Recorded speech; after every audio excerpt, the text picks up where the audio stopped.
Sur France Bleu Picardie, cette semaine, on découvre Cancellers, un trio avec D-Tex, PRZ et Dr Pop. Donc, on va découvrir cet album. Un album de combien de titres ? 14 titres. 14 titres. Donc, c'est un bel album, un beau projet quand même. C'est un bel album, tout à fait. Qui a mis finalement pas tant de temps que ça à se construire. Vous avez été assez rapide. Oui, tout à fait. La composition, on va dire qu'en 3 mois, c'était fait. Après, les prises de son qui ont été réalisées par PRZ, prise de son et mixage. Il n'y a que le mastering en fait, sur l'album qu'on n'a pas fait nous-mêmes. Voilà, quelques petits ajustements et on va dire qu'en un petit peu moins d'1 an, on a réussi à sortir l'album. Donc en physique et sur toutes les plateformes disponibles depuis janvier 2020. Et puis vous avez fait un clip également qui est sorti il n'y a pas si longtemps que ça d'ailleurs. Exactement, en novembre, premier clip. Alors c'était un pari un petit peu fou. Faut se dire qu'on a sorti notre premier album avant le premier confinement. On a vu toutes nos dates s'annuler. Et le premier confinement, on l'a vraiment subi, on va dire.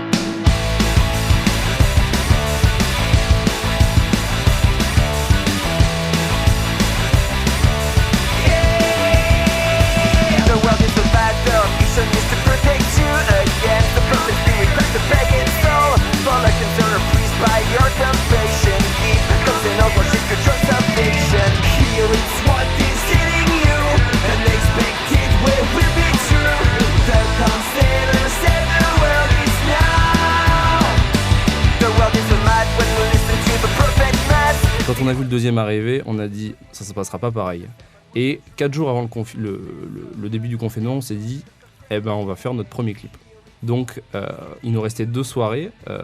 On a tourné tout en 2 soirées, monté en 2 soirées et c'est sorti quasiment tout de suite. Le clip qu'on peut d'ailleurs voir sur votre page Facebook, si je ne me trompe, la page des Cancellers, tout simplement. Exactement. Donc sur Facebook, sur Instagram et aussi sur notre chaîne YouTube. Un clip très énergique à l'image vraiment de ce que vous faites. La chanson s'appelle Cancellers Save the World, c'est ça ? Exactement. Première chanson de l'album. Et qui compose et qui écrit les chansons ? Alors, au niveau de la composition, on compose tous. Voilà. C'est vrai, ça, c'est vraiment, bien ça. Tous.